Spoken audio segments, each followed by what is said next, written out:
Run. Assalamualaikum warahmatullahi wabarakatuh. Selamat datang di channel Amsa Mulia.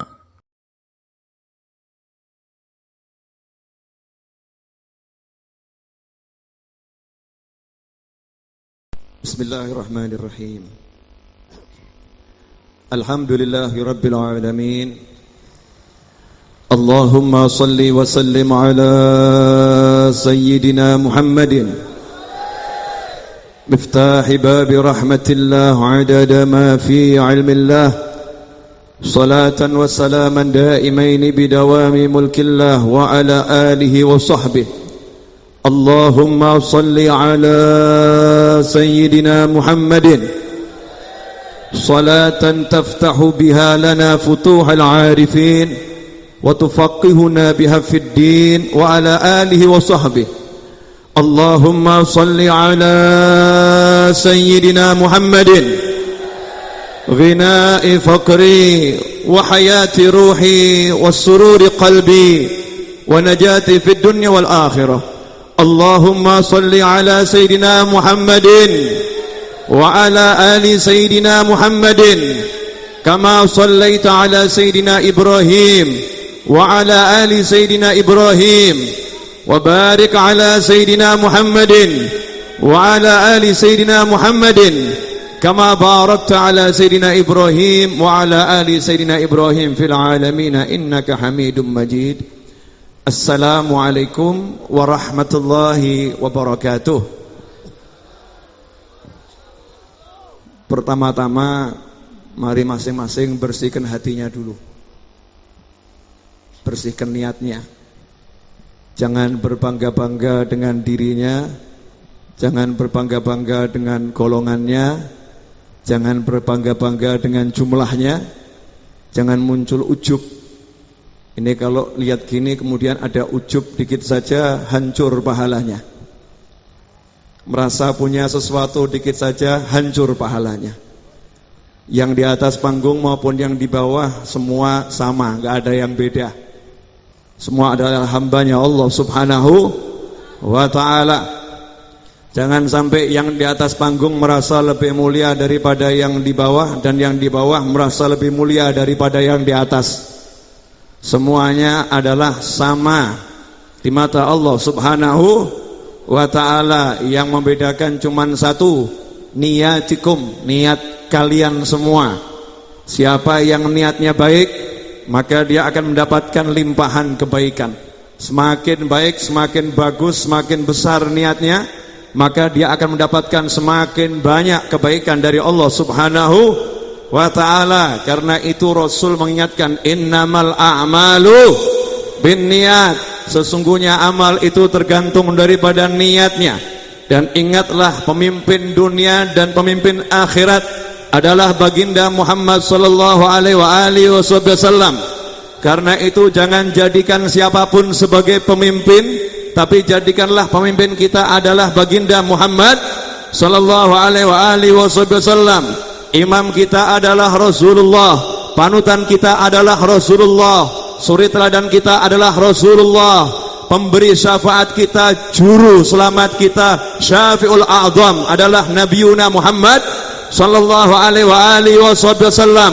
Yang kita harapkan, yang kita dambakan, yang kita cintai, yang kita panuti hanya satu, yaitu Nabi Muhammad sallallahu alaihi wasallam. Karena itu kita jangan bersandar kepada kebesaran selain kebesaran baginda Muhammad sallallahu alaihi wasallam. Jangan berbangga dengan kedekatan kecuali bangga dengan kedekatan kepada Nabi Muhammad sallallahu alaihi wasallam.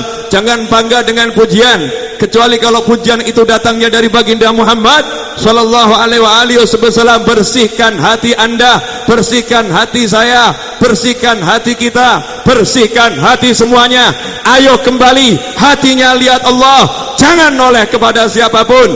Hatinya lihat Allah, jangan noleh kepada siapapun. Hatinya lihat Allah, jangan noleh kepada siapapun. Anda dilihat oleh Allah, dipandang oleh Allah, bukan dipandang oleh manusia. Jangan cari pandangan manusia, jangan cari pujian manusia, jangan cari sanjungan dari manusia, karena siapapun manusianya, sanjungannya tidak akan berarti, sanjungannya tidak akan bermanfaat kalau tidak diridhai oleh Allah Subhanahu wa ta'ala. Ayo bersihkan hati. Ini ceramah saya pertama kali di RJ dulu ya begitu. Iya. Jangan sombong, jangan sok, dan jangan merasa hebat, dan jangan bersandar kepada manusia siapapun dia. Jangan bersandar kepada manusia kecuali manusia-manusia yang dicintai Allah Subhanahu wa ta'ala. Al-anbiya wal mursalin, al-awliya was-salihun, itulah sandaran kita. Kita bersandar kepada manusia-manusia yang seperti itu. Hidup di dunia ini cuma sementara dan cepatnya luar biasa.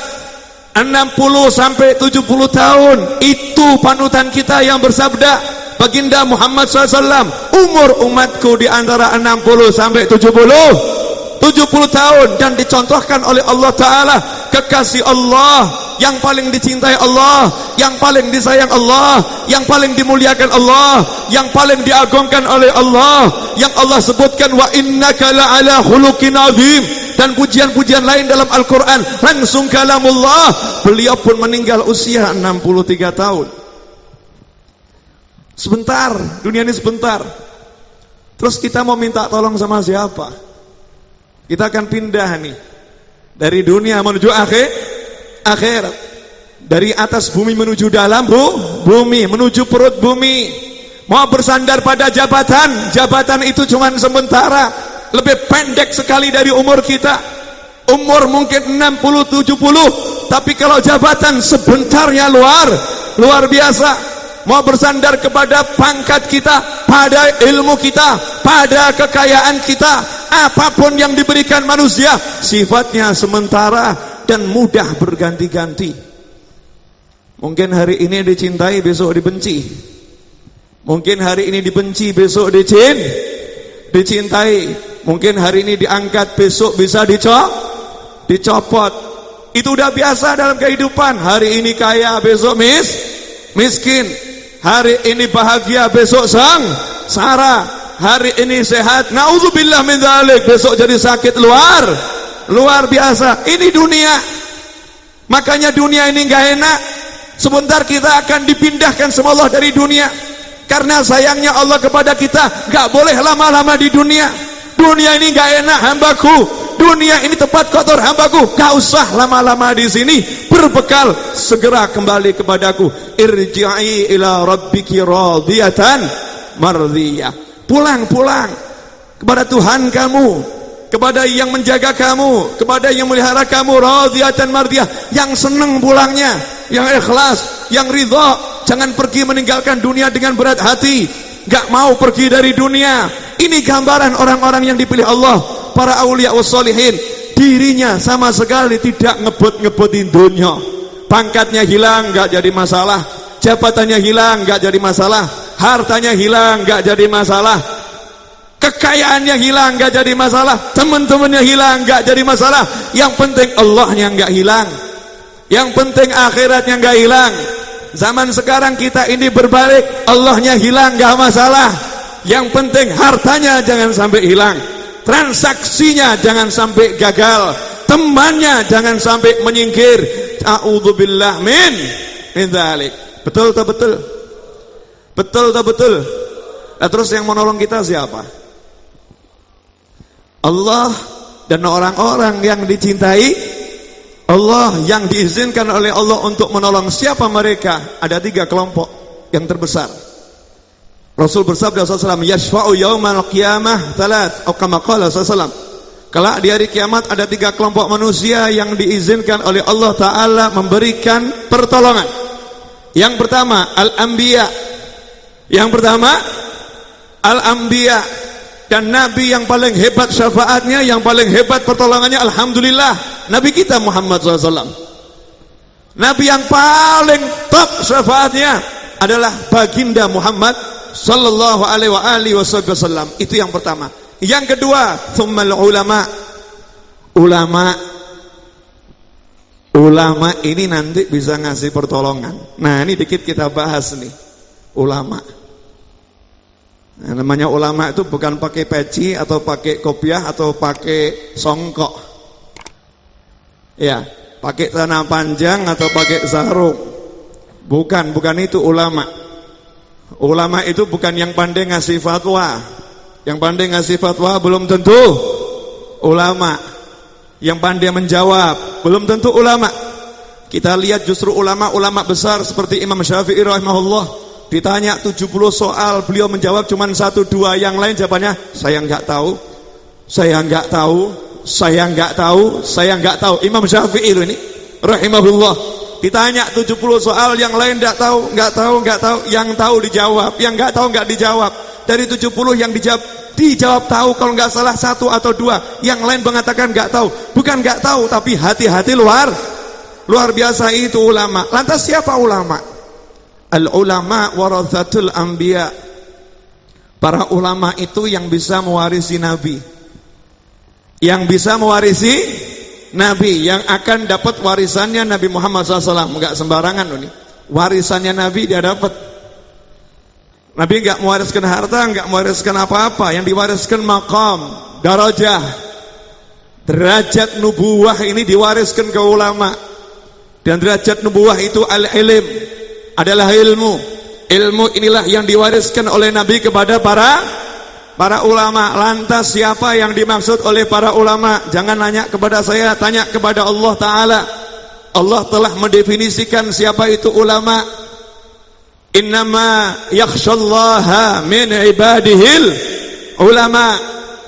Di antara hamba-hamba Allah, di antara hamba-hamba Allah yang betul-betul bisa takut kepada Allah, itulah ulama.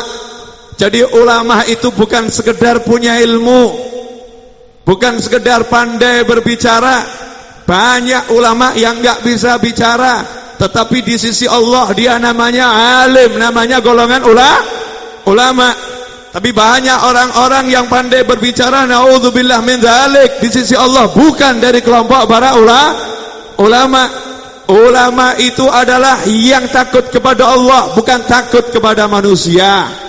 Yang takut kepada Allah, bukan takut pada ancaman siapapun. La yakhafu laumata laim. Ulama itu cirinya tidak takut dicaci, tidak takut dibenci, gak jadi masalah dimusuhin. Itu ulama.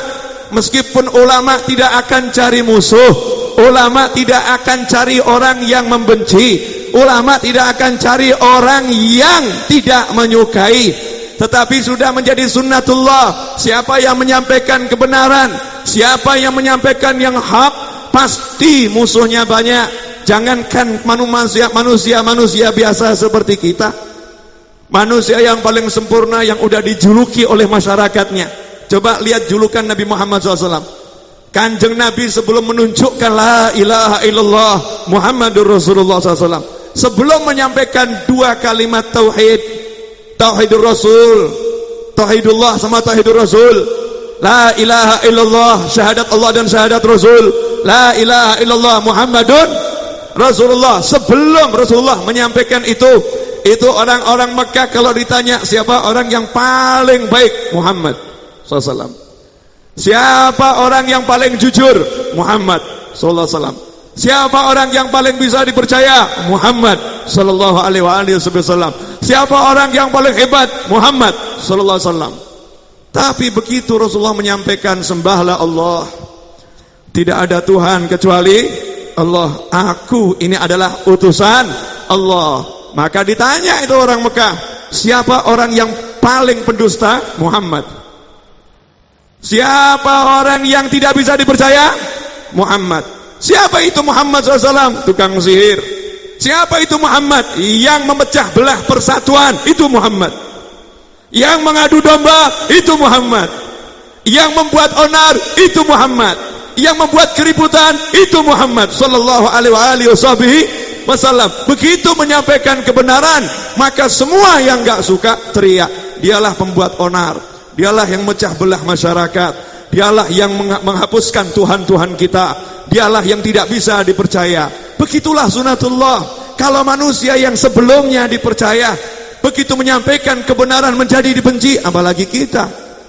Kita ini yang banyak salah, yang banyak kurang menyampaikan kebenaran. Kalau memang mau jadi ulama, ya harus siap dibenci, tapi tidak membalas kebencian dengan kebencian.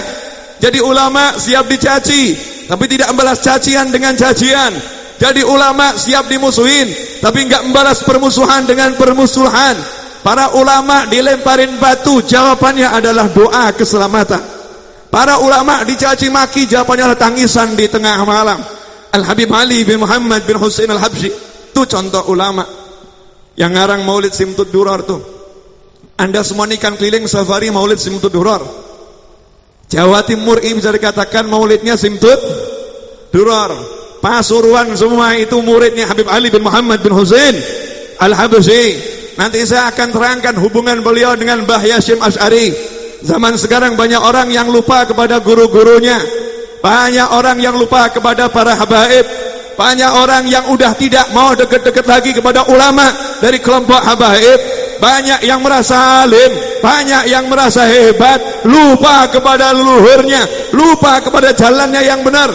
Insya Allah malam ini saya akan ceritakan dikit saja sirah atau riwayah, biografi, manaqib Mbah Hasyim Asy'ari rahimahullah, biar pada ngerti, biar pada melek bagaimana perjuangan pendiri NU, bagaimana manusia yang hebat ini berjuang, bagaimana organisasinya menjadi besar hingga sekarang, bagaimana menjadi manusia yang luar biasa. Nanti kita lihat berdasarkan apa yang diucapkan ulama, bukan perkataan fulan dan fulan yang enggak jelas, tapi ulama yang berkata. Hadirin yang dimuliakan Allah Subhanahu wa taala. Boleh nanya? Boleh. Habib Ali Al-Habsyi itu kira-kira hidupnya berapa lama yang lalu? 100 tahun yang lalu. Karyanya sampai sekarang hilang atau dibaca?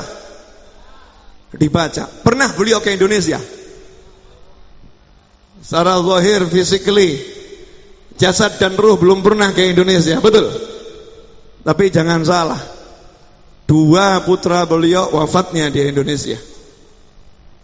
2 putra beliau wafatnya di Indonesia, yaitu Habib Ahmad bin Ali Al-Habsyi dan Habib Alwi bin Ali Al-Habsyi.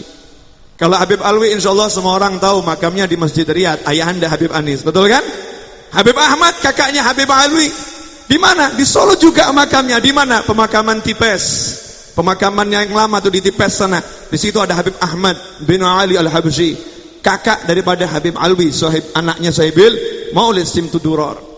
Nyampe ke Indonesia 2 putranya. Nyampe ke Indonesia 2 putranya. Tapi karyanya bukan cuma putranya, karyanya nyampe di sini dibaca semua orang. Lantas bagaimana akhlaknya terhadap orang-orang yang membenci? Lantas bagaimana akhlaknya terhadap orang-orang yang musuhin? Akhlaknya Masya Allah, tiap malam yang musuhin didoakan. Musuhin pribadi ya, ini pribadi. Beda kalau urusannya udah nggak pribadi. Jangan disalahkan. Kadang nih orang belajar tasawuf nggak pakai guru jadi salah kaprah. Kamu kalau dicaci maki maafkan. Iya maafkan kalau yang dicaci diri kita. Tapi kalau udah dicaci Allah Subhanahu wa taala bukan urusan pribadi lagi. Nabi Muhammad SAW tidak pernah marah. Tapi kalau udah hurmatillah, kehormatan Allah dicaci dimaki, Rasulullah marah sampai wajahnya memerah. Marah Nabi Muhammad SAW. Maka kalau ada kehormatan Allah dicaci dimaki, muslim gak punya ghirah, gak punya rasa malah, maka dia bukan dari golongan muslimin wal muslimat yang baik di sisi Allah Subhanahu wa ta'ala. Ada ghirah, saya marah agama saya dicaci, saya marah agama saya dihina. Allah minta Anda menolong agamanya, Allah minta Anda memperjuangkan agamanya sebagai wujud daripada hambanya Allah Subhanahu wa ta'ala, sesuai dengan cara-cara yang diperintahkan oleh Allah Subhanahu wa ta'ala. Hadirin yang dimuliakan Allah, terhadap orang yang mencaci, terhadap orang yang memaki pribadi, ini Habib ini gak benar, Habib ini secara pribadi, dirinya yang dicaci, dirinya yang dimaki, apa yang dilakukan? Tiap malam bangun bukan doakan keluarganya, yang didoakan orang tersebut, ya Allah semoga dia masuk surga, ya Allah ampuni dia, ya Allah angkat derajatnya, Ya Allah jadikan keluarganya bahagia. Ya Allah beri rezeki yang barokah. Bejo ya nih ya. Yang musuhin Habib Ali bejo.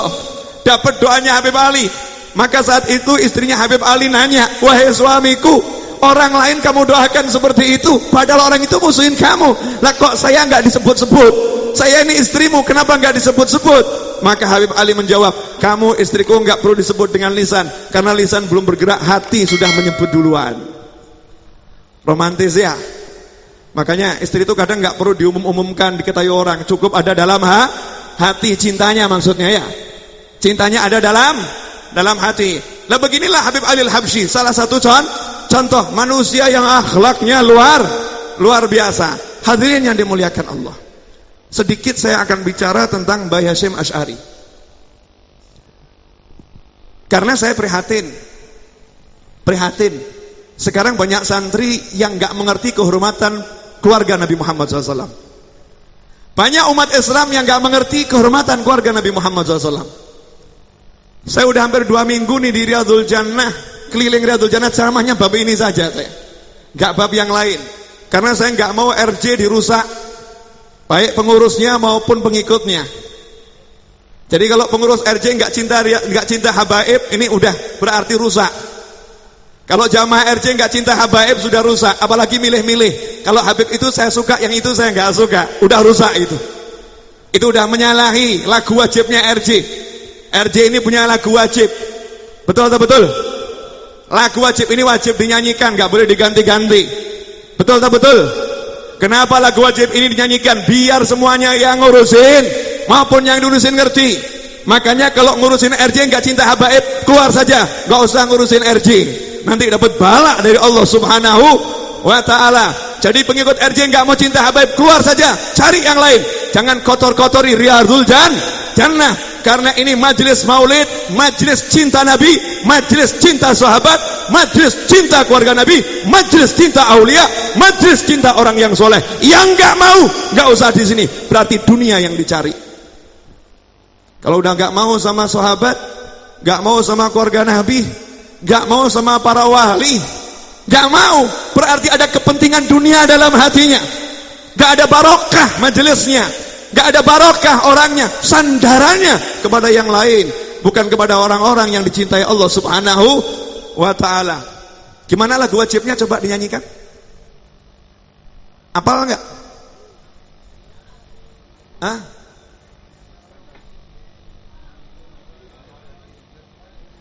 Lagu wajibnya RC? Lu masa munsyidnya enggak tahu? Gak usah pakai rebana.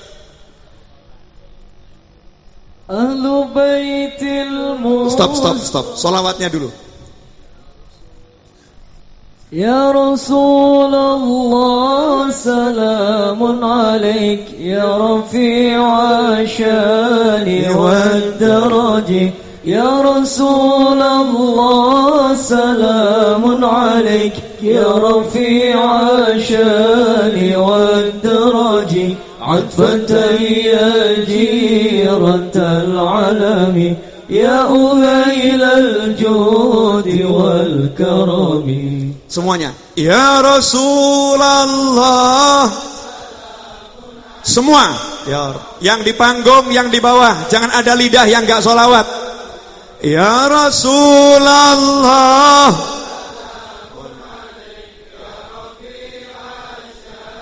Ni wadaraji adfatan ya jiratal alami karami. Ahlu baitil Mustafa tuhuri hum amanul ardi faldakiri. Ahlu baitil Mustafa tuhuri hum amanul ardi faldakiri. شبهوا بالأنجم الزهر مثل ما قد جاء في السنن. يا رسول الله يا رفيع الشان والدرج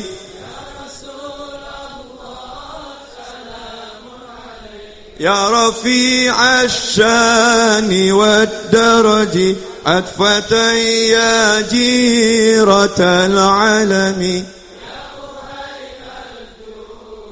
والكرم رب فارفعنا ببركتهم ودنا حسنا الحسنى بحرمتهم رب فانفعنا ببركتهم ودنا حسنا الحسنى بحرمتهم وأمتنا في طريقتهم ومعافاة من الفتن يا رسول الله يا رفيع الشان والدرج يا رسول الله سلام عليك والدرج يا جيرة العالم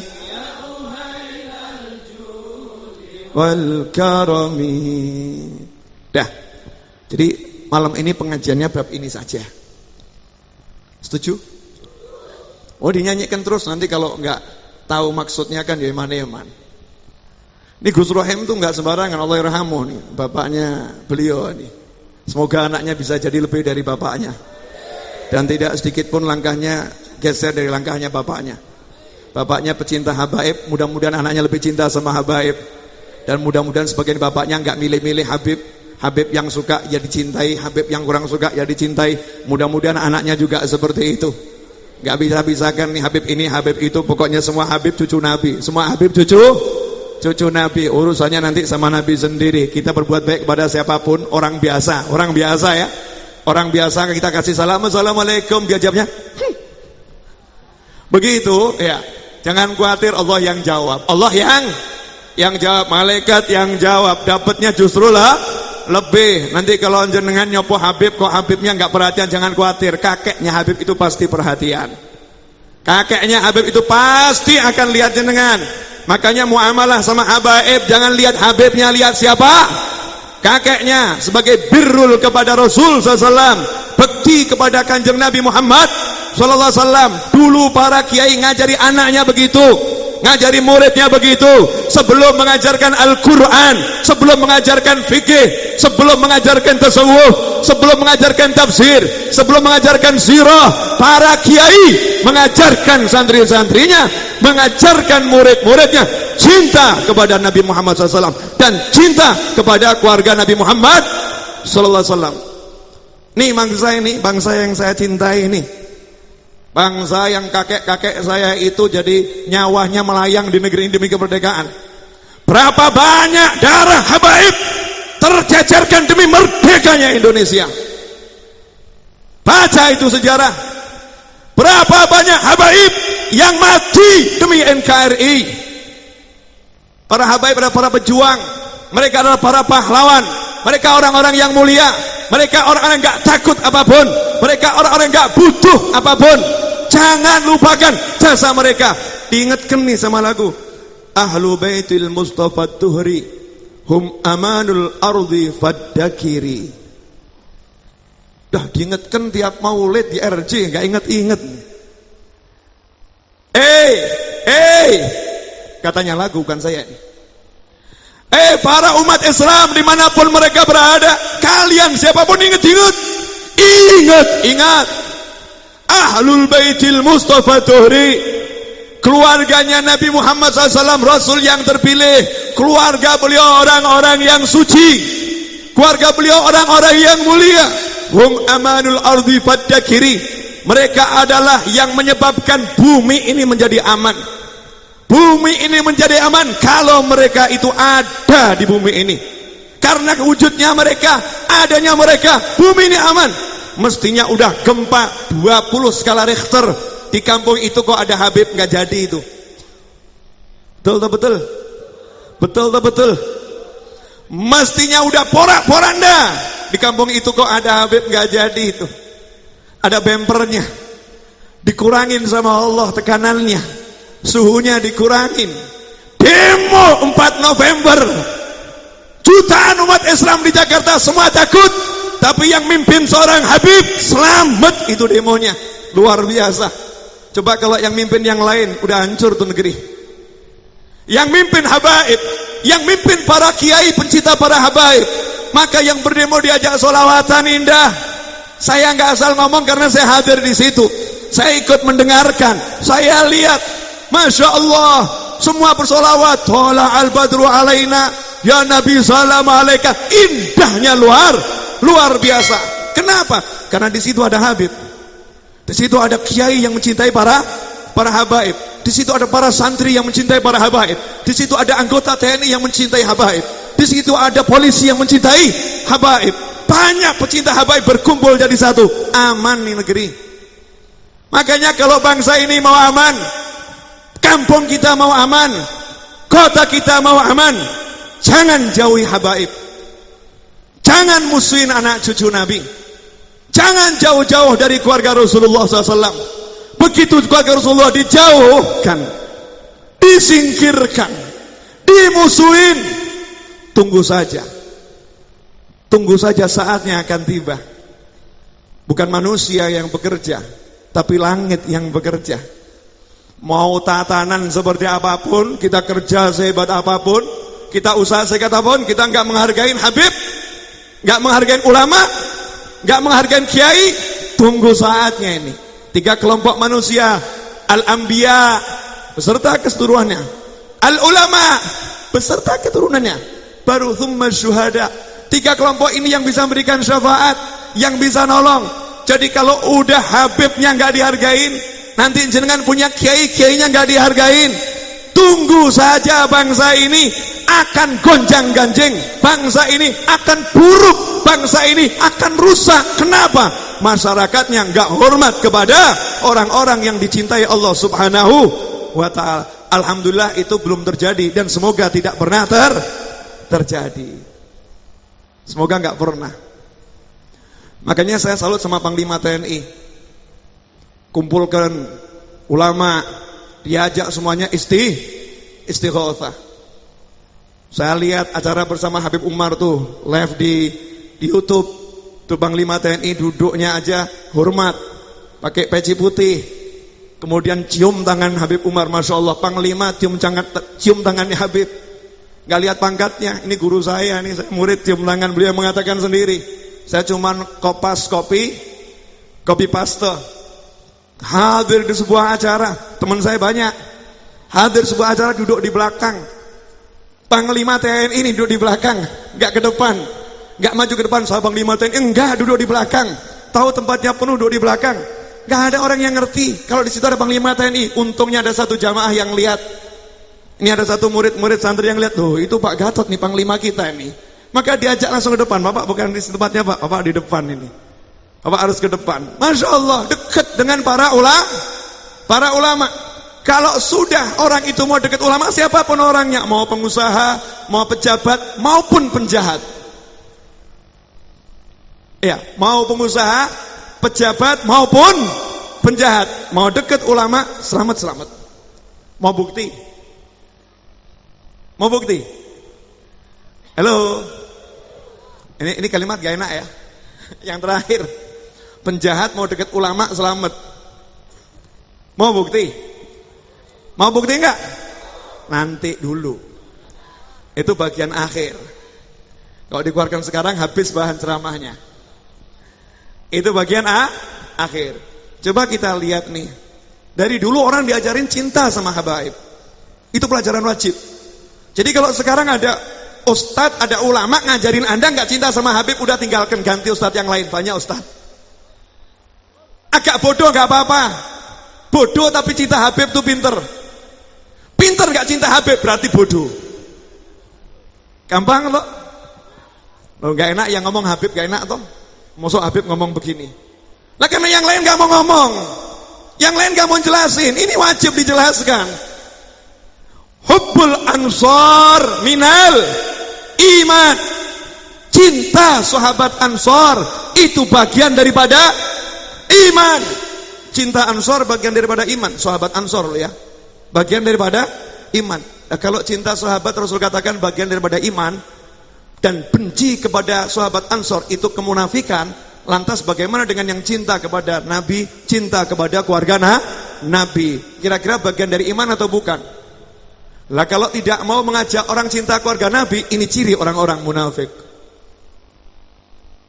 Gak mau ngajak orang mencintai keluarga Rasulullah SAW, ciri orang-orang munafik. Ada kepentingan dalam hatinya, ego, gak mau dikalahkan, gak mau nanti pangkatnya kalah, gak mau nanti tidak dimuliakan. Coba buka sejarah di negeri ini, siapapun kiainya kalau hormat sama habaib barokah, subhanallah. Dan gak mungkin derajatnya semakin rendah, semakin dimuliakan, semakin disebut-sebut. Gak mungkin dilupakan.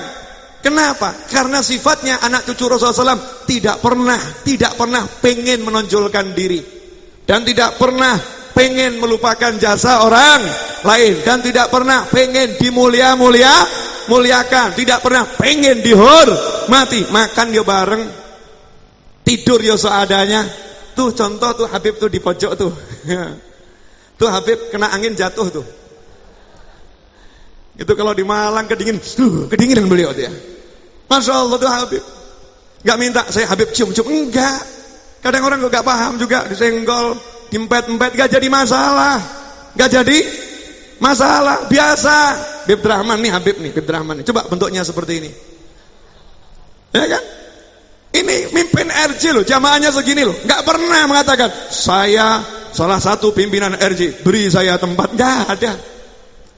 Di tempat saya, datang di Raudhah, di Raudhah, ya tempatnya seadanya. Afwan Beb, sana gak apa-apa, saya bawanya Rasulullah, gak lihat yang lain. Itu Habib. Udah saya tes beliau nih, oh iya harus dites. Tapi yang boleh ngetes Habib, selain Habib jangan ngetes, bahaya. Lihat kan, kerjanya apa? Jual jamu, jamu. Tapi kalau orang beli banyak yang dikasih gratis kok. Betul kan? Bener enggak? Iya, padahal punya jamaah seperti ini kalau mau kaya mudah atau mudah? Mudah. Nyatanya gimana? Enggak. Rumahnya ya begitu-begitu saja. Mobilnya yang enggak ganti-ganti. Gantinya ya kelamaan. Betul kan? Istrinya ya baru satu. Ya. Belum nambah. Semoga istrinya enggak dengar omongan saya. Ini sederhana, nyantai. Gak ada Habib minta dipuji, dimuliakan, gak ada. Itu fitnah. Orang-orang yang gak suka ngomong Habib tuh minta dimuliakan, Habib minta disanjung, Habib minta dipuji. Kamu salah milih Habib, atau kamu salah lihat Habib. Belum tentu orang itu Habib, belum tentu. Tanya dulu nasabnya bener atau enggak. Oh sekarang kan banyak ngaku. Kadang yang di tengah jalan itu operasi nyegat-nyegat, ternyata terbukti 2 tahun nyamar jadi polisi, ya kan ya? Ternyata bukan polisi, kan masuk berita nih 2 tahun ya nyamar jadi polisi, pakai seragam polisi, ternyata bukan polisi gadungan. Makanya jangan mengatakan seperti itu kepada para habaib. Naudzubillah min dzalik. Hadirin tenang, saya belum ceramah, pemanasan. Katanya kan jam 12 selesai pulang toh. Jangan khawatir, saya itu jam 6 pagi harus terbang ke Jakarta insyaallah. Ya, jam 6 nanti harus terbang ke Jakarta, lewat Solo pula. Solo. Jadi saya juga pengen cepat selesai. Cuman saya punya rumus satu, ojo mikir. Ya usah dipikir, waktunya ceramah ya ceramah, enggak usah lihat jam. Mau dengarkan ceramah lihat jam, suwi mentoh, rampung. Nanti bubarnya jam berapa? Tenang. Nyantai saja, ngantuk tidur. Geringgingan selonjor, ya, pegel cari sender. Kalau kebelet tipis cari toilet, lapar cari makan. Enak toh? Gak usah dibuat angel. Tapi ayo kita belajar. Ini bab penting. Mohon maaf, cinta anak cucu Nabi di Indonesia, anak cucu Nabi disebut Habib di Indonesia. Lah kalau di Mesir lain Sayyid. Ya di Mekah, di Madinah disebut Syarif, beda lagi sebutannya Syarif. Makanya nanti kalau kita baca kitab-kitab kuno itu cari sebutan Habib nggak ketemu. Syarifan min auladin Nabi SAW, seorang syarif, anak cucu Nabi Muhammad Sallallahu Alaihi Wasallam. Nah ini anak cucu Rasulullah ini memang apa bedanya atau dengan yang lain? Beda, memang nggak sama. Mohon maaf, memang beda nggak sama. Orang harus ngerti, bedanya di mana? Zatnya berbeda. Maksudnya zat itu bagaimana? Cetakan aslinya, bahan dasarnya beda. Mungkin namanya mirip jenengan. Misal ada anak cucu Nabi namanya Ahmad Purnomo Salim. Misal, jenengan kok namanya sama? Nama boleh sama, tapi adonannya beda. Adonannya beda bagaimana? Lah yang satu ini adalah turunan Nabi Muhammad SAW. Secara genetis, gennya lain. Makanya kalau ada orang mengatakan Habib itu sama dengan yang lain, orang itu telah membodohi dirinya sendiri. Nggak sama. Nggak samanya di mana? Contoh, boleh ya? Mohon maaf, saya mau belak-belakan ngomong ini karena nggak ada yang nerangkan. Betul tak betul? Minim orang nerangkan. Sebetulnya nggak pantas saya nerangkan. Seharusnya yang nerangkan yang lain. Ya, mestinya Gus yang nerangkan. Mestinya Gus yang nerangkan, bukan saya. Bukan saya, tapi Gusnya nggak nerang-nerangkan, jadi terpaksa saya nerangkan. Saya wakili ya Gus ya. Kapan nikah Gus? Tawaran tetap sama Gus, kapan nikah? Lebih cepat, lebih gak usah mikir kuliah dipikir gak rampung. Nanti tiwas ngenteni kuliah, maka ngempet tuh gak enak loh Gus. Mumpung ini, itu kan jamaahnya banyak itu. Coba saya nanya, jamaah putri yang pengen dimantu sama Gus Rafiq siapa angkat tangan? Nggak berani angkat tangan itu. Ngantri banyak kan ya? Iya, saya pengen denger RJ mantu, ya kan ya? Keren, RJ mantu, Bib Rahman mantu Gus Rafiq. Masya Allah. Apa Bib Rahman yang mantu? Anaknya udah besar Bib? Masih kecil anak beliau. Intermezzo sedikit gak apa-apa toh. Ini karena saya anggap keluarga sendiri ya, keluarga sendiri. Jadi ngomong saya itu los. Kalau orang lain mungkin punya kepentingan, punya ini, takut dicaci, takut dimaki, takut dibuang. Saya itu dibuang gak jadi masalah kok. Gak ceramah di RJ juga gak jadi masalah. Dulunya juga gak pernah ceramah di RJ. Kalau gak ceramah di RJ tambah alhamdulillah, gak kesel aku. Bener gak kesel, gak capek harus ke Malang ya. Sebentar-bentar suruh ke Malang. Tapi saya tuh ke Malang tuh diantara yang ngangeni ya, bener ya. Bib Rahman sama permen jahenya ngangeni. Jadi kalau saya ke RJ nggak dapat permen jahenya tuh di mobil saya gelo. Wah, gak ento aku. Ini kode. Halo, saya jelaskan boleh ya, pemirsa dimanapun Anda berada. Ini ilmunya para kiai. Kenapa kiai dulu jadi orang besar ya? Ini ilmunya. Ilmunya kiai dulu jadi orang besar ini bukan karena ilmu zahirnya, hafal Qur'annya. Iya memang hafal Qur'an, iya memang ahli fikih, tapi bukan itu. Bukan itu yang menyebabkan para kiai jadi orang-orang yang hebat, bukan. Tapi yang satu ini, ta'zimnya kepada Nabi Muhammad SAW, memuliakan Rasulullah dengan memuliakan sahabatnya, memuliakan keluarganya, memuliakan keturunan para sahabat, memuliakan keturunan Nabi Muhammad SAW. Ada yang ngomong, Bib kan sama-sama manusia, yang penting kan takwanya. Inna akramakum indallahi atqakum. Yang paling mulia di antara kalian itu di sisi Allah yang paling bertakwa. Betul, itu Al-Quran gak mungkin salah. Tapi ayat ini bukan untuk nilai orang lain, jangan salah. Sering orang baca ayat ini kemudian buat nilai orang lain. Bib, yang penting takwa Bib. Awakmu be awak aku, takwa aku lebih mulia. Ayat ini bukan untuk menilai orang lain. Ayat ini ditujukan kepada kita yang membaca. Inna akramakum, yang paling bertakwa di antara kalian, yang paling mulia di antara kalian, yang paling bertakwa. Saya ini Habib, takwa saya seperti apa ya? Nah, Habibnya boleh ngomong begitu. Saya ini kiai, takwa saya seperti apa ya? Saya ini Gus, takwa saya seperti apa? Saya ini santri hafal Quran, takwa saya seperti apa? Saya ini banyak duit, takwa saya seperti apa? Saya ini pejabat, jabatan saya tinggi, takwa saya seperti apa? Jangan dibuat ngukur orang lain, karena kita nggak tahu tingkat ketakwaan orang lain. Sebab yang tahu takwanya seseorang secara hakiki hanyalah Allah Subhanahu wa ta'ala. Nggak boleh.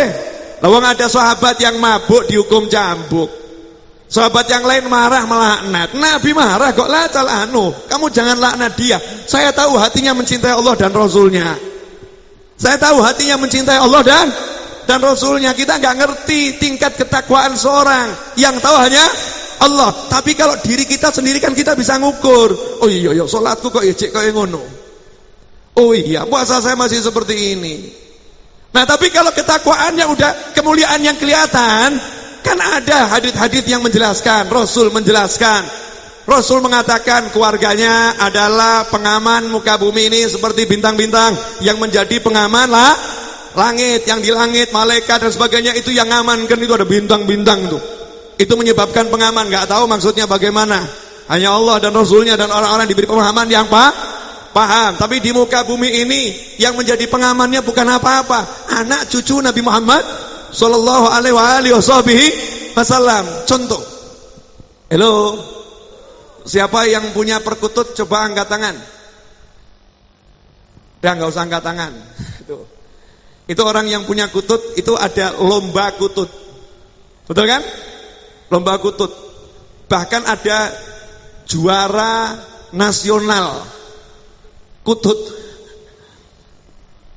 Kutut kalau bersuara gimana? Coba.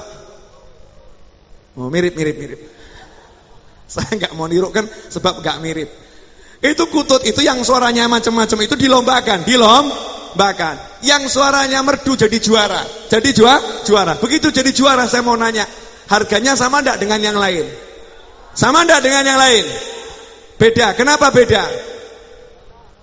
Suaranya enak dan dia dapat juara. Kalau ada orang mengatakan, "Allah podo wae. Podo-podo kutut. Suaranya ya kaya ngono." Ini orang bodoh, orang pinter. Bodoh atau pinter ini? Bodoh. Kenapa bodoh? Gak ngerti dia. Ini kutut yang satu itu betul sama-sama kutut, tapi suaranya berbeda. Beda keindahan suara, beda kelas, beda harga. Oke, kutut itu punya anak, anaknya punya anak, anaknya anak punya anak. Jadi kutut keturunan keempat dari yang juara satu se-Indonesia. Kutut keturunan keempat juara nasional. Saya mau nanya, harganya sama atau beda? Beda. Kenapa beda? Padahal belum juara loh nih, belum juara. Kan ada nasab kutut, betul kan ya? Yang punya kutut, ada nasab kutut, ada kan? Nasab kutut, kutut keturunan juara, keturunan ke-30 dari yang juara satu, misal begitu. Itu kutut harganya mahal dibanding kutut yang lain. Kenapa? Diharapkan suatu saat bisa menggantikan jadi juara seperti leluhurnya. Betul.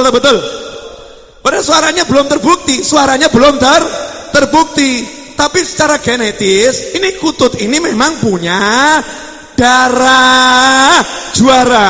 Suatu saat diharapkan bisa jadi juara. Makanya harganya dibuat mahal, kurungannya dibuat bagus, makanannya diatur. Kalau sakit dibawa ke dokter, dimuliakan. Itu.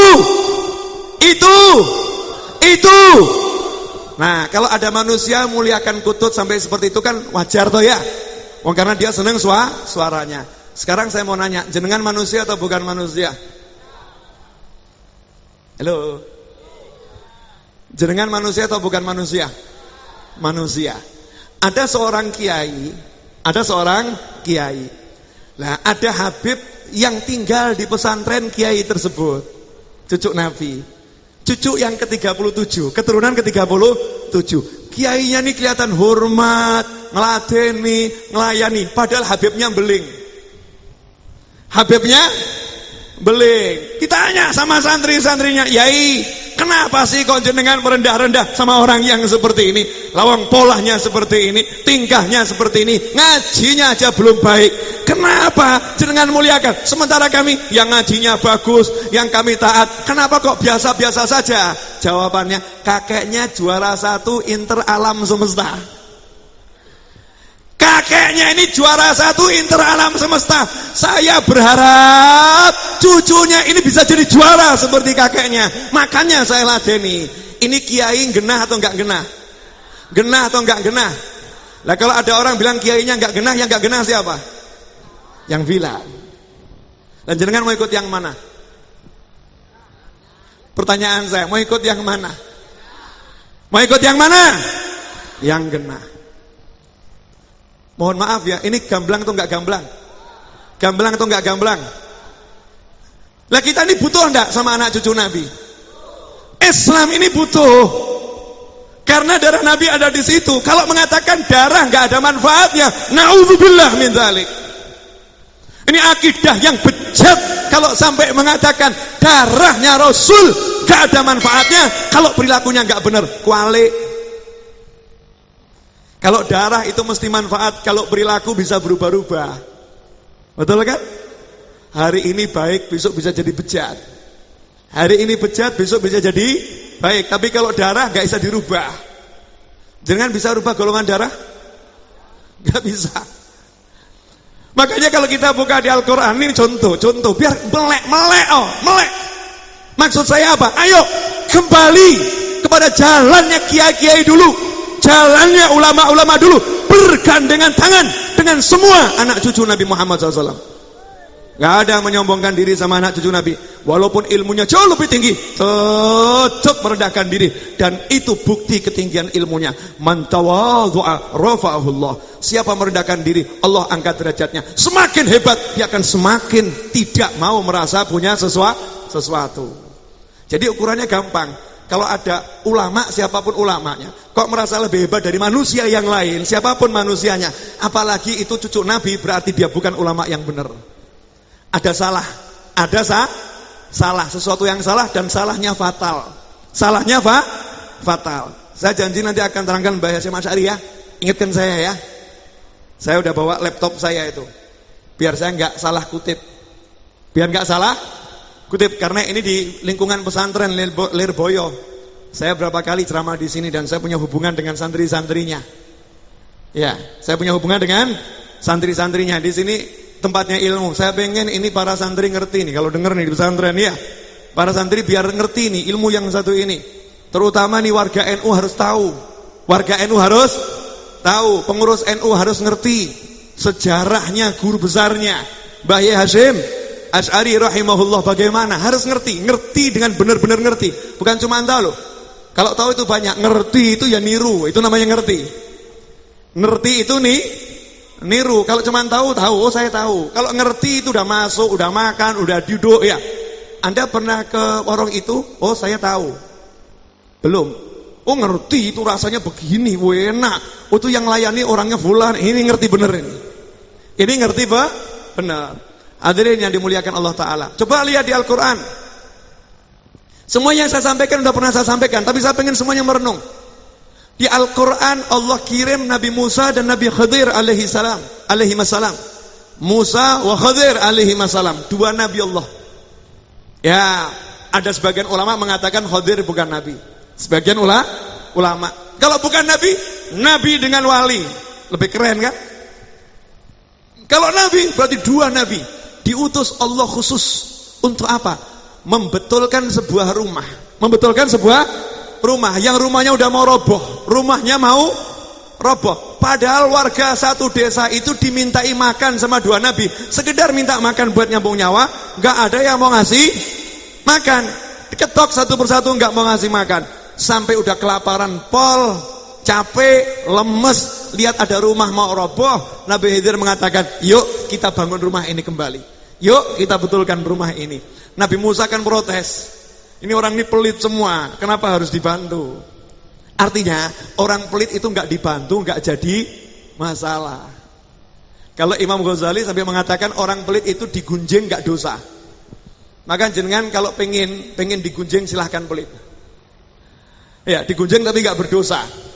Ya kalau kita menggunjing orang berbuat buruk kan dosa loh.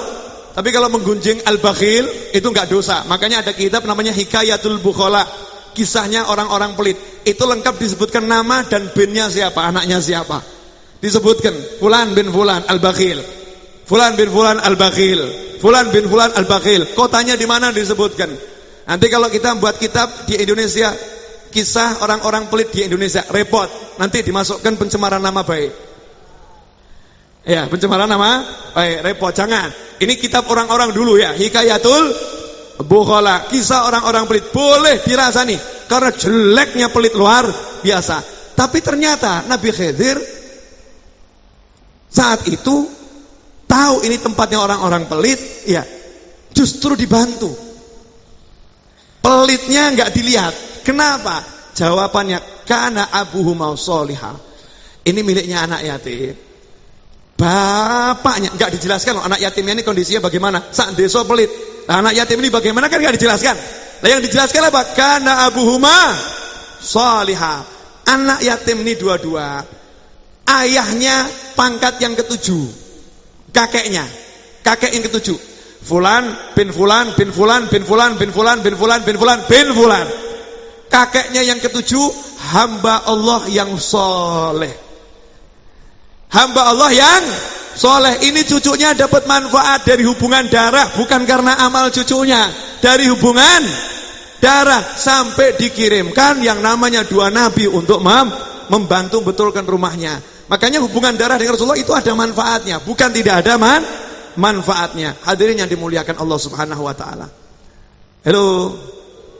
Yang belum ngantuk angkat tangan. Yang belum ngantuk. Nah, berarti yang udah angkat tangan udah ngantuk. Jangan-jangan udah tidur. Hadirin. Halo.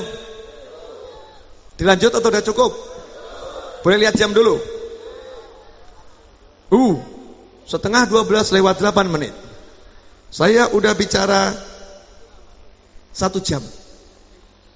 1 jam 3 menit. Betul? Saya bicara 1 jam. Benar 1 jam. Kok nggak terasa? Nggak terasa? Hah? Nggak terasa? 1 jam loh. Jenengan nggak kroso. Sama, saya juga nggak kroso. 1 jam. Padahal ini belum ceramah. Belum ceramah, baru mau menjelaskan biar kepala kita ini kebuka gitu loh. Ya, kebuka. Jadi Habib itu beda memang, tidak nggak sama. Sekarang kan digembor-gemborkan, podo wae, podo menungsone, sementing takwane. Loh, kalau Habibnya harus ngomong begitu. Kamu jadi Habib, saya sebagai Habib ngomong pada diri sendiri, kamu tuh Habib, ojo ngendelno nasab. Jangan merasa Habib kamu terus hebat. Allah nggak lihat Habibmu, Allah lihat takwamu. Saya harus begitu. Tapi nggak boleh orang lain seperti itu, dimarah sama Allah Ta'ala. Lah kamu kok ngukur-ngukur orang lain? Ukuran dirimu sendiri. Tugas kamu kalau ada orang yang mulia, muliakan. Ada orang mulia, muliakan. Hadirin yang dimuliakan Allah Subhanahu Wa Ta'ala. Ini kalau saya nggak bahas BSM Asy'ari nanti lewat. Tapi ini penting, ya, penting. Jadi kalau jenengan pengen selamat, tiru ulama terdahulu. Kalau zaman sekarang ini ulama udah macam-macam. Ya kan, ulama udah macam-macam. Ada ikut golongan ini, ada ikut golongan ini, ada ikut golongan itu. Saya nggak mau nuduh siapapun. Tapi ulama itu macam-macam. Lanjutkan ikut saja pokoknya yang cinta Nabi, cinta sahabat Nabi, cinta keluarga Nabi. Cinta Nabi nggak cinta sahabat tinggal no. Siapapun ulamanya nggak usah dibenci, nggak usah dimusuhin. Ngapain buang-buang energi musuhin orang lain? Gitu kan ya?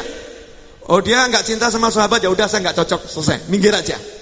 Silakan minggir. Cinta Nabi, cinta sahabat Nabi, nggak mau sama keluarga Nabi, nggak mau sama Habib tinggal no. Ojo dimusuhi. Udah, saya nggak cocok itu. Ya dia nggak cinta sama keluarga Nabi, ngapain saya ikut dia? Sama ikut yang cinta Nabi, cinta sahabat Nabi, cinta keluarga Nabi. Coba lihat bagaimana Imam Syafi'i rahimahullah. Itu pernah ada sebuah riwayat, nanti saya akan carikan riwayatnya. Sekarang saya sampaikan dulu berdasar apa yang saya dengar ya. Pernah ada satu orang di zaman Nabi itu baca Tabbat yada Abi Lahab. Yang dibaca surat itu terus diulang-ulang. Ya, yang dibaca satu diulang-ulang.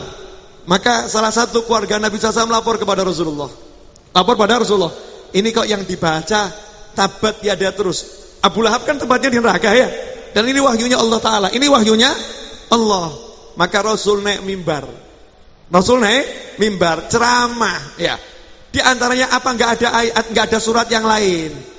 Apa nggak ada surat yang lain? Kok yang diulang-ulangi surat itu terus? Artinya, walaupun Abu Lahab itu tempatnya di neraka, ojo mbok elek itu. Jangan senang. Paman Nabi di neraka senang. Innaudzubillah min dzalik. Saya ketemu seorang kiai, masya Allah, kiainya nggak terkenal, kiainya nggak terkenal. biasa melarat miskin, tapi saya hormatnya luar biasa. Saya hormat luar biasa. Masya Allah, kiai ini kena stroke. Akhirnya sembuh, bisa jalan, bisa gerak. Cuman susah ngomong. Susah ngomong. Tapi aneh, ngomong susah, giliran sholawat lancar. Ngomong susah, tidak bisa ngomong. Tapi kalau baca sholawat lancar. Ada di Solo orangnya kalau nggak percaya. Nggak usah saya sebutkan namanya, nanti beliau terkenal. Jangan, biar nggak terkenal aja. Biar biasa. Saya panggil di masjid saya, Yai tolong jenengan nanti yang mimpin khutmul Quran. Yang mimpin khutmul Quran, wadduha ke bawah, jenengan yang baca, pimpin. Subhanallah. Saya perhatikan berkali-kali saya panggil. Ya, ketika masih sehat tuh berkali-kali saya panggil untuk mimpin khataman. Setiap sampai surat Tabbat Yada Abi Lahab, mic-nya dijauhkan. Baca. Tapi bacanya suaranya pelan dan mic-nya dijauhkan. Kenapa? Karena hormat kepada Nabi Muhammad SAW. Ini kiai. Lah kalau yang udah jelas di neraka aja beliau menghormati, jangan sampai Nabi itu nggak enak hati.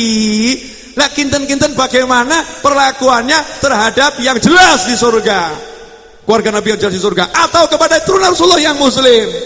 Seperti apa perlakuannya? Ini kiai yang patut dicontoh. Guru ya begini, ini berkah. Yang seperti ini barokah.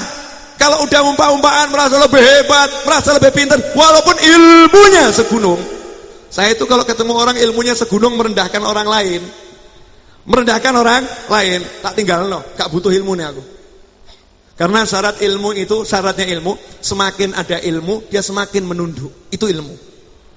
Lah kalau semakin ada ilmu semakin meninggi, maka dia bukan ilmu, tapi hawa nafsu. Wujudnya nanti dibalut pakai ayat, wujudnya dibalut pakai hadis, wujudnya dibalut pakai fatwa, tapi itu hawa nafsu, bukan ilmu. Ciri ilmu, dia akan semakin merunduk, dia akan semakin merendahkan diri. Contohnya Mbah Hasyim Asy'ari, coba kita lihat.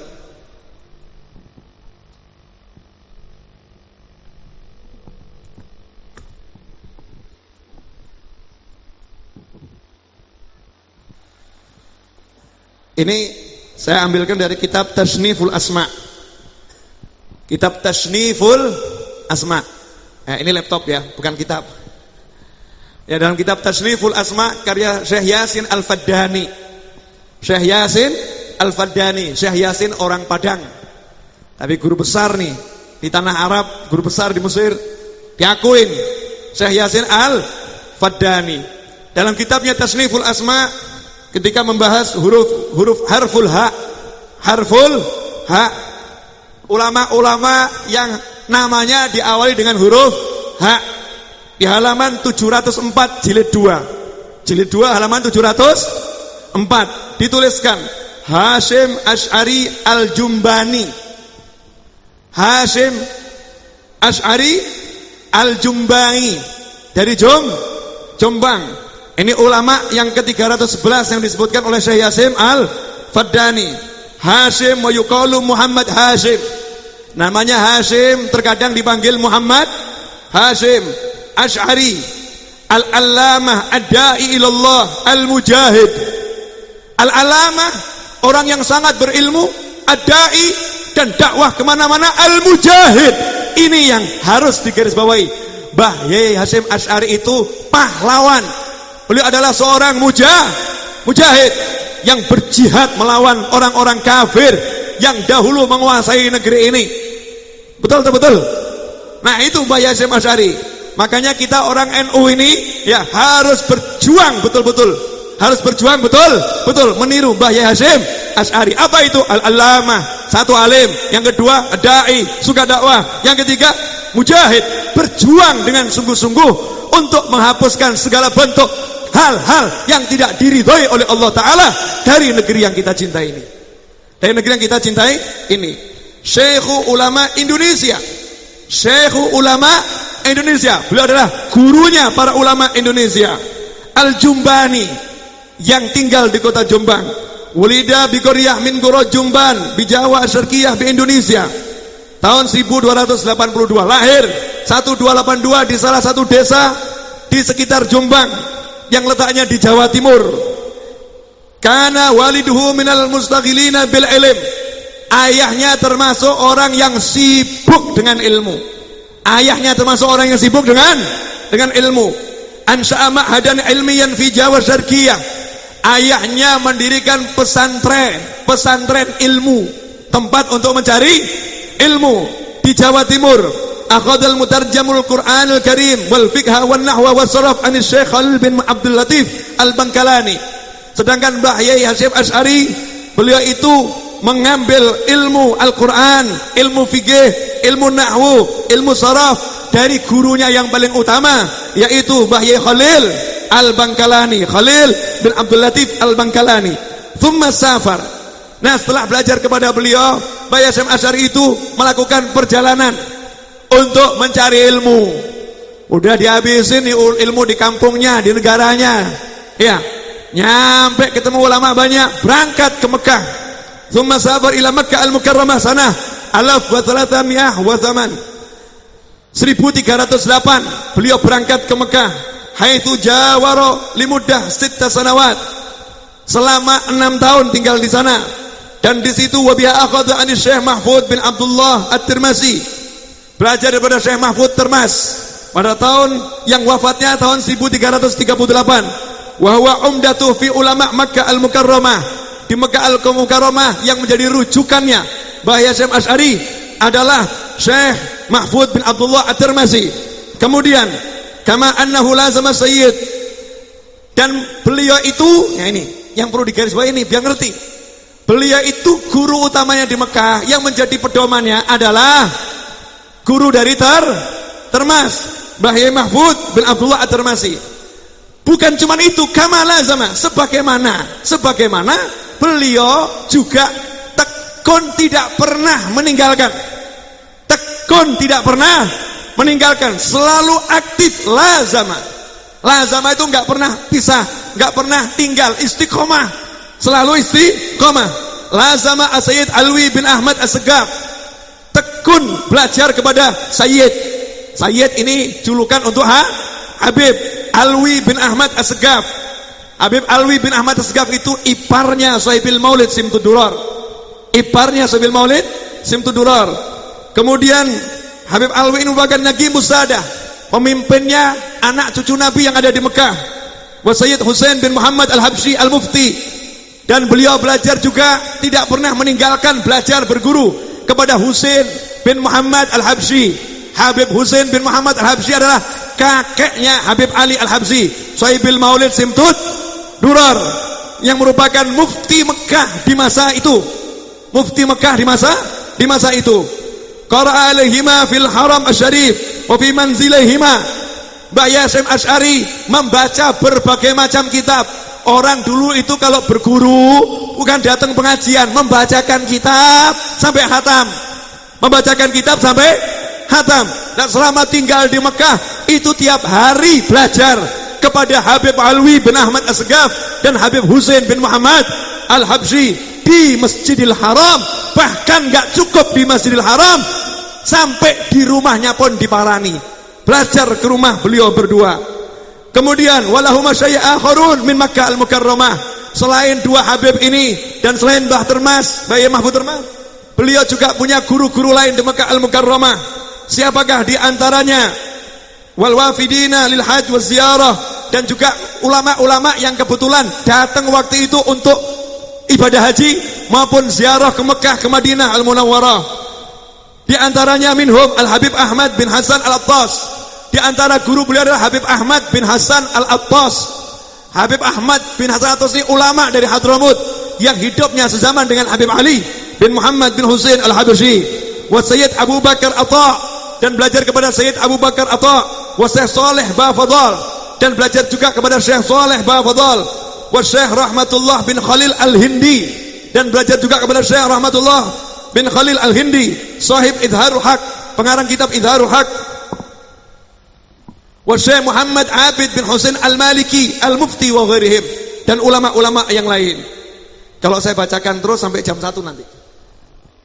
Paham maksud saya enggak?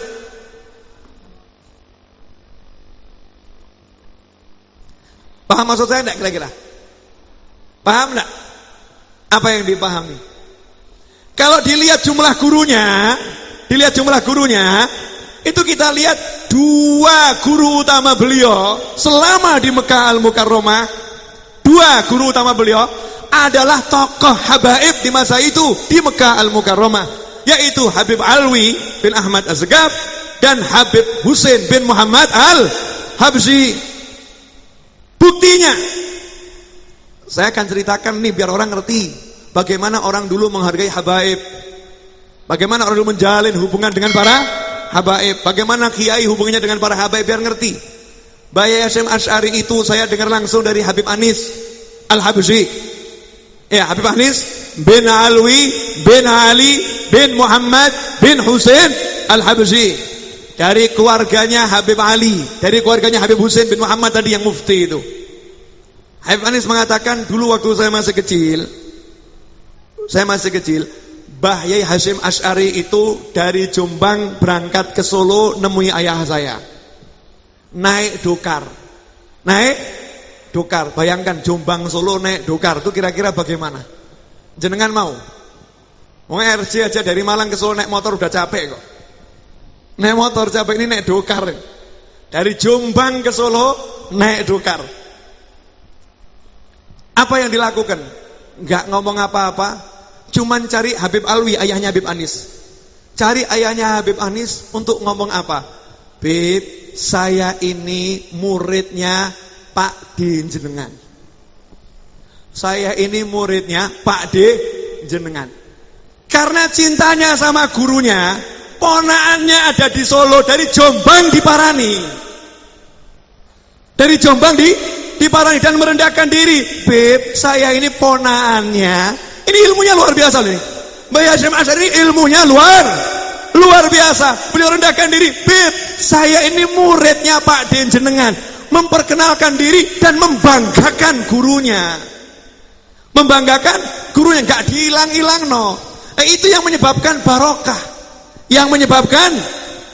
Lah tergantung jenengan sekarang. Pengen berkah atau enggak pengen berkah? Kalau pengen berkah ilmunya, berkah hartanya, berkah rumahnya, berkah pangkatnya, berkah kedudukannya, jangan jauh-jauh dari keluarga Nabi Muhammad SAW. Jangan jauh-jauh. Bentuknya seperti apapun, jangan dijauhin. Ya tapi kalau enggak benar jangan diikutin.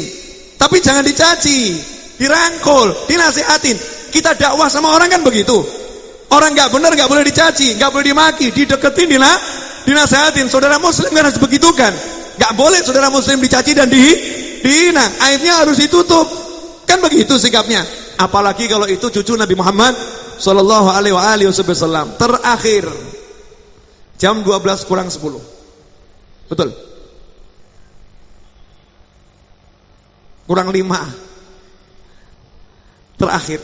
Tadi kan saya bilang, baik pejabat maupun penjahat maupun kita-kita yang biasa-biasa, jangan jauh-jauh dari orang soleh. Penjahat kalau dekat orang soleh nanti selamat, betul kan? Penjahat dekat orang soleh nanti selamat. Saya mau nanya, siapa di antara kita yang bukan penjahat, angkat tangan? Oh, definisi penjahat itu kan punya kejahatan toh?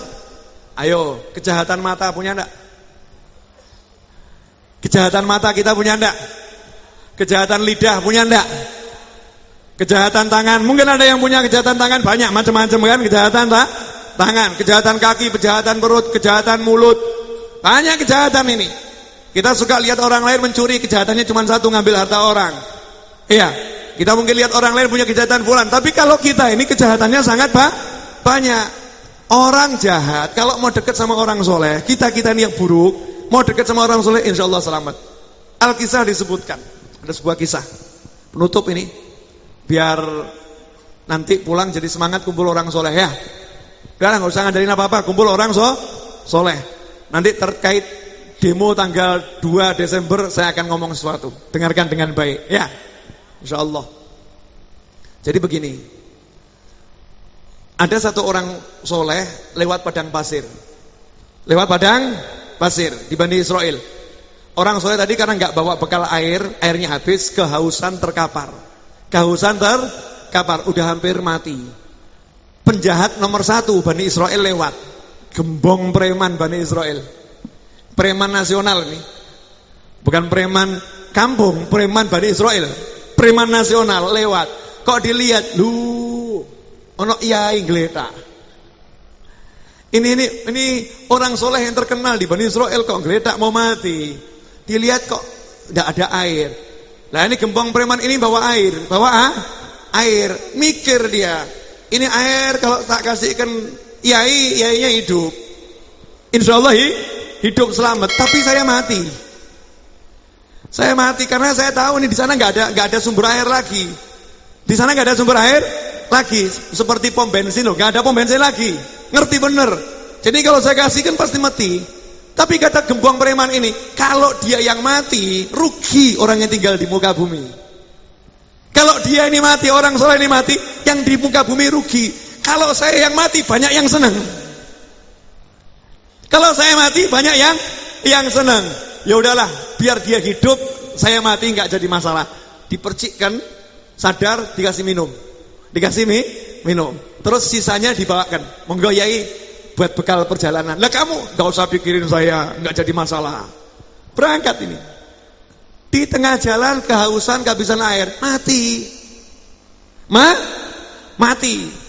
Jangan jenengan terus nulung orang soleh, beb kok hasilnya nggak ketokan. Ini hasilnya belum ketokan di dunia kan? Hasilnya mati ya. Hasilnya mati. Akhirnya dikatakan oleh Rasulullah SAW di hari kiamat. Ini dari hadis ya, di hari kiamat. Saat orang antri ke surga dan antri ke neraka. Ini gembong preman diseret malaikat ke neraka. Diseret malaikat ke neraka. Dalam waktu yang sama Allah perlihatkan orang soleh ini dihantarkan malaikat ke surga. Bedanya di situ. Kalau orang jahat diseret ke neraka, orang baik diantarkan ke surga. Nah, waktu lihat sama Allah dibuat bisa lihat, itu orang soleh yang dulu saya tolong, maka teriak, orang soleh, tolong saya. Orang solehnya dengar, ada orang manggil, maka langsung berhenti dan bisa merintah malaikat. Malaikat berhenti dulu, jangan bawa dia ke neraka, berhenti dulu. Dia kok panggil-panggil saya, ada apa? Keren kan orang soleh bisa merintah malaikat. Coba jenengan merintah malaikat. Malaikat mandek ya, ojo gawen rokok nanti dulu, ini orang soleh. Berhenti malaikat, jangan bawa ke neraka, jangan bawa ke neraka. Ditanya, kamu siapa? Lu bapak lupa sama saya? Iya saya nggak ingat, tolong diingatkan. Dulu jenengan udah mau mati, saya yang ngasih minum air di tengah padang Sahara. Ingat? Oh iya ingat. Tulung ono saya sekarang. Ini nggak ditulungi, saya rokok nih, jegur rokok, please help me. Tulungi saya. Orang saya tadi, iya sebentar. Malaikat tunggu dulu. Sujud. Orang soleh ini sujud, minta sama Allah, doa. Ya Allah, dia pernah menyelamatkan saya ya Allah. Saya hidup berkat pertolongan dia. Tolong ampuni dia ya Allah. Maka apa jawabannya Allah Ta'ala? Gandeng dia, ajak masuk surga, tempatkan dimanapun yang kamu suka. Penjahat mau kumpul orang soleh. Nah kalau penjahat kumpul orang soleh, berkahnya seperti ini. Nah kira-kira kalau kita ini insya Allah kan gak jahat-jahat banget tuh ya. Kita mau kumpul orang soleh kan ya insya Allah bekal keselamatan akan banyak insya Allah ya. Nah terakhir, tanggal 2 Desember tolong jangan takut. Ya saya minta semua pejabat negara siapapun jangan menjadikan tanggal 2 Desember itu bulan maulid. Itu bulan maulid, bulan yang indah. Itu bulan kelahiran Nabi Muhammad SAW. Maka kita sebut 2 Rabiul Awal. 2 Rabiul Awal itu bulan yang indah, bulan kelahirannya Rasulullah. Saatnya kita bersenang-senang. Maka jangan punya pikiran yang buruk. Nanti kalau mikir yang buruk-buruk terjadi yang buruk. Karena Allah sudah mengatakan ana inda dhanni 'abdi bi. Aku sesuai prasangka hambaku. Silakan dia berprasangka seperti yang dia mau. Makanya kita prasangka yang baik-baik. Prasangka yang baik. Biarkan polisi jalankan tugasnya. Biarkan TNI jalankan tugasnya. Biarkan yang mau demo jalankan tugasnya. Yang enggak demo jalankan tugasnya. Masing-masing jalankan tugasnya. Tapi dengan pikiran yang baik. Dengan pikiran yang baik, tidak ada apa-apa, Indonesia aman, Indonesia tentram, Indonesia selamat. Kenapa? Karena mayoritas di negara ini adalah ahlus sunnah wal jamaah. Jangan khawatir, negara paling banyak ahlul baitnya di Indonesia insyaallah. Negara paling banyak ahlul baitnya di Indonesia. Justru kita sekarang doakan, mudah-mudahan Pak Polisi yang mengamankan betul-betul bisa selamat, mengamankan, gak sampai kena pikiran aneh-aneh.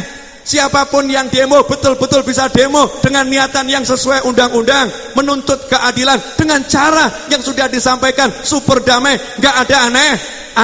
Kita doakan semua yang bekerja dapat barokah, tidak ada ketakutan dalam bisnis, sehingga ekonomi bangsa ini bagus. Pak Polisi juga senang, yang demo juga lancar, tidak ada yang terjadi yang aneh. Kuncinya cuma satu,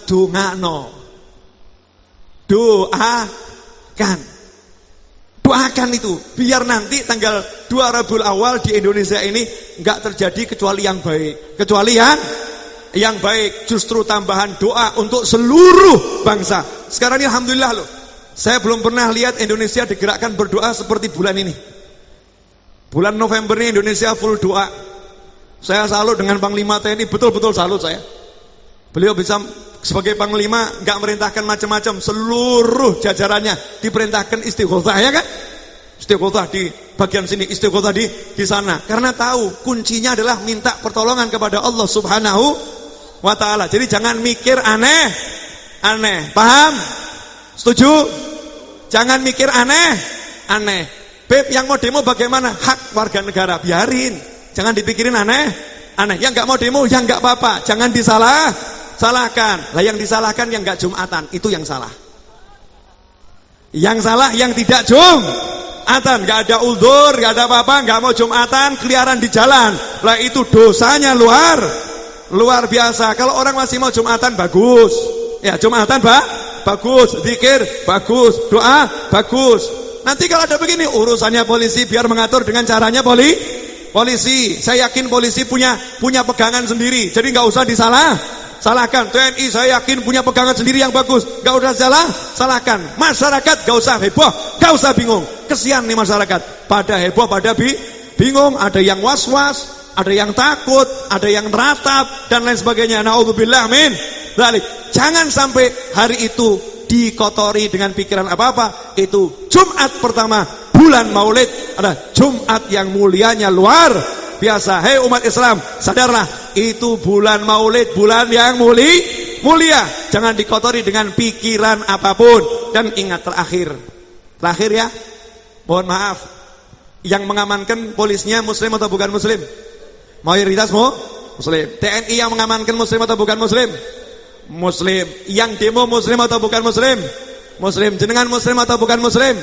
Ya udah, jangan sampai sama muslim kok ceker-cekeran. Naudzubillah min dzalik. Itu yang diinginkan oleh orang-orang yang tidak suka. Maka saya berharap semuanya bisa rukun, bisa ayem, bisa tentrem, bisa bergandengan tangan. Itu doa saya itu. Setuju?